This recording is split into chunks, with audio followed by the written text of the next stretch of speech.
Hi friends, welcome to ஜோதிமா சமையல். இன்றைக்கி நம்ம வீடியோவில் என்ன பார்க்க போகிறோன்னா, நான் செய்த ஆரி ஒர்க் டிசைன் ப்ளவுஸ் தான் பார்க்க போகிறோம். இது நான் போன வீடியோவில் சொல்லியிருந்தேன், நான் எப்படி ஆரி கற்றுக்கிட்டேன், எவ்வளோ செலவு பண்ணேன், எப்படியெல்லாம் கஷ்டப்பட்டு எனக்கு அந்த கற்றுக்கிற வாய்ப்பு கிடச்சிது அப்படின்ட்டு அந்த வீடியோவில் சொல்லியிருக்கிறேன். மறக்காமல் அந்த வீடியோவும் பாருங்கள். இப்போ நான் முதல்ல போட்ட அந்த ப்ளவுஸுடைய டிசைனெல்லாம் நான் உங்களுக்கு காமிக்க போகிறேன். இது சும்மா கற்றுக்கிட்டு அப்போதைக்கு போட்டது தான். ஆனால் நம்ம ரெகுலராக போடும்போது எவ்வளோ பெரிய டிசைனும் போடலாம். இப்போ பார்த்தீங்கன்னா என்னென்ன டிசைன் எப்படி இருக்குன்ட்டு நான் எப்படி போட்டேங்கிறத உங்களோட எக்ஸ்பிளைன் பண்ணிக்கிறேன். இப்போ பார்த்தீங்கன்னா இதுதான் நான் மொத போட்ட ஒரு ஆரி டிசைன். அப்போ நான் தான் சொன்னேன் இல்லைங்களா, த்ரெட்டில் போட்டு நமக்கு சொல்லித்தரல. அவங்க முதல்ல அது வரலையா, உடனே நீங்கள் ஜரிகிலேயே போடுங்க அப்படின்னு சொல்லிடுவாங்க. அது கூட இது கூட மார்க் அவங்க பண்ணி தரல. நாங்களே தான் வீட்டில் கழுத்துக்கு எப்படி மார்க் பண்ணணும் அப்படின்ட்டு இப்போ ப்ளவுஸ் கட்டிங்கெல்லாம் போயிட்டுருக்கு. அதனால் இந்த பிட்டெல்லாம் முன்னாடி வருது. இப்போ ஃபஸ்ட்டு கற்றுக்கிட்டு நான் இது ஜருகில் போட்டேன். நான் எல்லாம் பாருங்கள், கொஞ்சம் கருத்தே போயிடுச்சு. இந்த கையிலெல்லாம் பாருங்கள், கைக்கும் போட்டிருப்பேன்.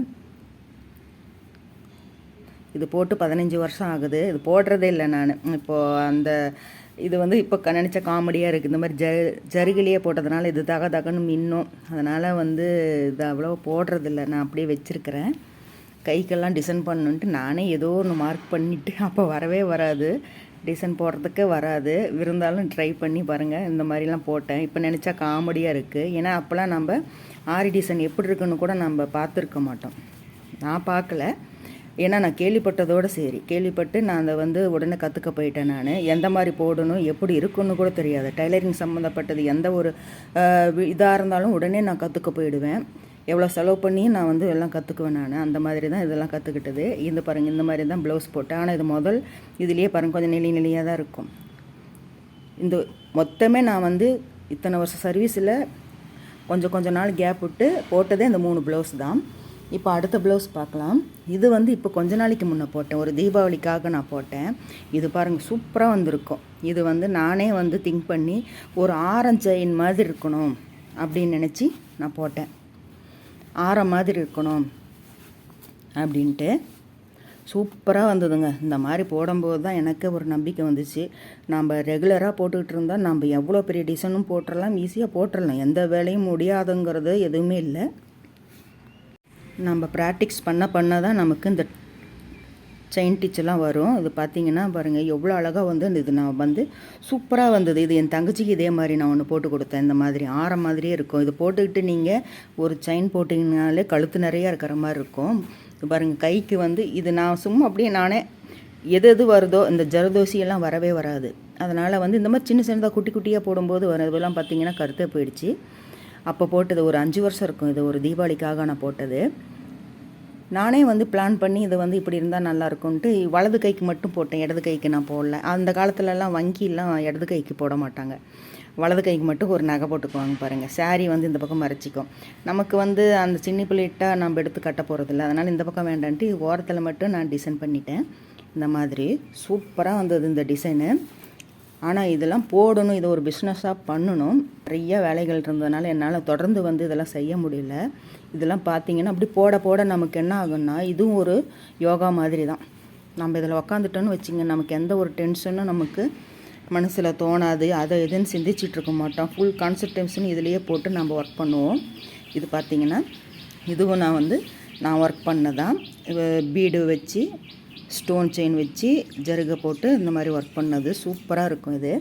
அதுக்கப்புறம் பார்த்திங்கன்னா இன்னொன்று செஞ்சேன் நான். இதெல்லாம் நான் தைக்கக்கூட இல்லை, செஞ்சு வச்சுட்டு அப்படியே நமக்கு எப்போல்லாம் ஃப்ரீயாக டைம் கிடைக்குதோ அப்போல்லாம் நான் இதை செஞ்சு வச்சுக்கிட்டு பார்ப்பேன் நான். இது பார்த்திங்கன்னா நானே யோசனை பண்ணிட்டு தான் பார்த்திங்கன்னா ப்ராக்டிக்ஸ் பண்ணி வச்சுருந்தது. அந்த ப்ளவுஸ் பிட் நிறைய என்கிட்ட ப்ளவுஸ் பிட்டெல்லாம் இருக்கும். இதுக்காகவே ஏதோ வாங்கி வச்சுப்பேன். இது பார்த்திங்கன்னா எல்லாமே பாருங்கள், சுகர் பீடு 2ஆம் நம்பர் 3ஆம் நம்பர் 4ஆம் நம்பர் வரைக்கும் எல்லாமே கலந்து நான் இந்த மாதிரி ஒரு டிசைன் போட்டேன். ஒரு பக்கம் இந்த மாதிரி இருக்கும், அர்த்தநாரீஸ்வரர் மாதிரி. இன்னொரு பக்கம் அதாவது பானி டிச்சு, இந்த மாதிரி பானி டிச்சு வருமா அப்படின்ட்டு அதையும் போட்டு பார்க்கணும் அப்படின்ட்டு பாருங்கள். இந்த பக்கம் பானி டிச் போட்டிருக்கேன். இது இன்னும் நான் தைக்கல இந்த ப்ளவுஸு. இது போட்டு எனக்கு பல வருஷம் ஆகிடுச்சு, கற்று கூட போயிடுச்சு. சூப்பராக இருக்கும் இதெல்லாம் போட்டிங்கன்னா. அது இந்த ரெட்டுக்கு இந்த கோல்டு கலர் காம்பினேஷன் சூப்பராக இருக்கும். இந்த மாதிரியெல்லாம் நாம்ளும் வந்து ஆரி ஒர்க் கற்றுக்கிட்டிங்கன்னா உங்களுக்கு வயது தடை இல்லை, எந்த வயசுலேயும் போடலாம். நம்மளால் முடிஞ்சிச்சுன்னா எந்த ஒர்க்கு வேணாலும் பண்ணலாம். பாதி ஒர்க்கு வேறு, இந்த பாதி ஒர்க்கு வேறு. இது நானே சும்மா அப்படியே மார்க் பண்ணி போட்டது தான். பீடு ஒர்க்கு நல்லா இதில் ஸ்ட்ராங்காக இருக்கும். ஆனால் தண்ணியில் மட்டும் போட்டுறக்கூடாது, தண்ணியில் போட்டால் எல்லாமே வெளுத்துரும். எப்படி சூப்பராக பண்ணியிருக்கணுங்களா. இந்த சைடு பாருங்கள், இந்த சைடெல்லாம் பார்த்தீங்கன்னா இதுவும் எனக்கு 5 வருஷமே இருக்கும், போட்டு வச்சுட்டு அப்படியே கிடக்குது. இது டிச் பண்ணணும் ப்ளவுஸு. நான் அப்பப்போ எடுத்து பார்க்குறதோட சரி. இது முன்கழுத்துக்கு போட்டேன், இது முன்கழுத்துக்கு.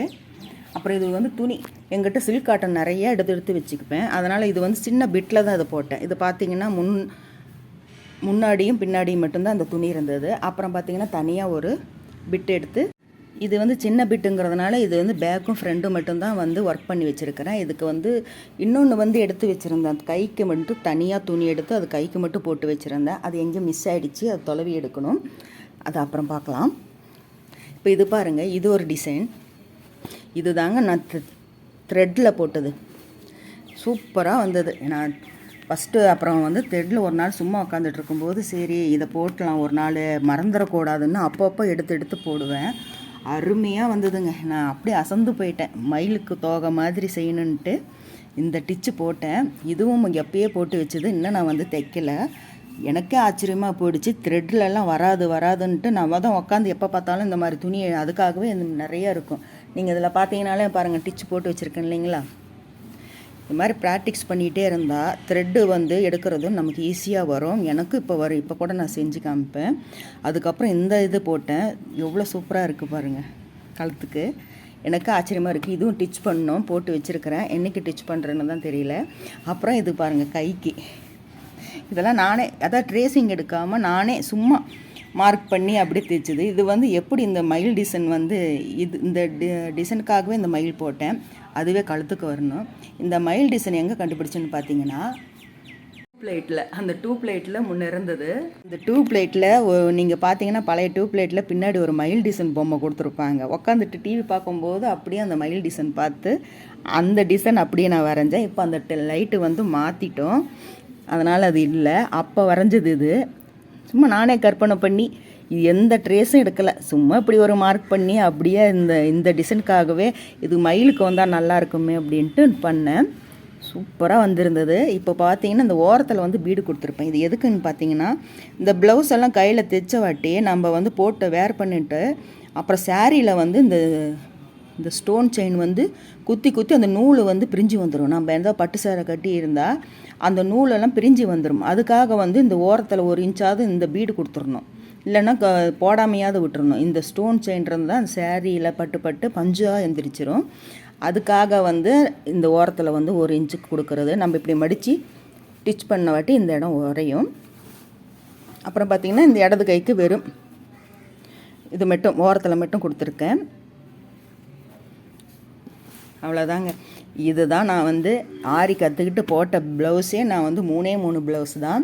ஆனால் அந்த 3 ப்ளவுஸும் எனக்கு போடும்போதெல்லாம் நல்லாவே நம்ம அந்தளவுக்கு நம்ம ப்ராக்டிஸ் பண்ணிக்கிட்டே இருந்தால் மட்டும்தான் நமக்கு வந்து அது போட முடியும். நிறையா பேருக்கு வந்து இந்த த்ரெட்டு எடுக்கிறதுக்கு வராது. அதை நீங்கள் சும்மா உட்காந்துட்ருக்க நேரத்துலலாம் நீங்கள் டிவி பார்க்கும்போது இதெல்லாம் பார்க்கும்போது நீங்கள் இந்த மாதிரி டிச் போட்டு பார்த்தீங்கன்னா கண்டிப்பாக எங்கள் இந்த மாதிரி பானி டிச்செல்லாம் சூப்பராக இருக்கும். என்னோடய ப்ளவுஸ் ஆரி டிசைன் எப்படி இருந்துச்சுன்ட்டு நீங்கள் சொல்லுங்கள். இந்த அளவுக்கு போடும்போது நம்ம ஒரு பிஸ்னஸாகவும் பண்ணலாம். உங்களுக்கு ஆரி மெட்டீரியல்லாம் எப்படி வாங்கணும் என்ன வாங்கணும்னு கேட்டிங்கன்னா நான் அதை கூட உங்களுக்கு சஜஸ்ட் பண்ணுறேன். என்னோடய ஆரி கலெக்ஷன் இது தான். எப்படி இருந்துச்சுன்னு சொல்லுங்கள். என்னோடய ஆரி ப்ளவுஸ் கலெக்ஷன் எல்லாம் நான் போட்டதே இந்த ஒரு 3 ப்ளவுஸு, அப்புறம் ஒரு 2 ப்ளவுஸு வந்து தங்கச்சிக்கு போட்டு கொடுத்துருக்கேன். அவ்வளோதான், சும்மா ஓனாக போட்டது தான் இந்த டிசைனெல்லாம். இந்த டிசைனெல்லாம் எப்படி இருந்துச்சுன்ட்டு மறக்காமல் கமெண்ட் பண்ணுங்கள். ஓகே ஃப்ரெண்ட்ஸ், மீண்டும் உங்களை அடுத்த வீடியோவில் சந்திக்கின்றேன். இந்த வீடியோ பிடிச்சிருந்துச்சா ஒரு லைக் கொடுங்க, கமெண்ட் பண்ணுங்கள். ஜோதி அம்மா சேனலை சப்ஸ்கிரைப் பண்ணிக்கோங்க. மீண்டும் உங்களை அடுத்த வீடியோ சந்திக்கின்றேன். பாய்.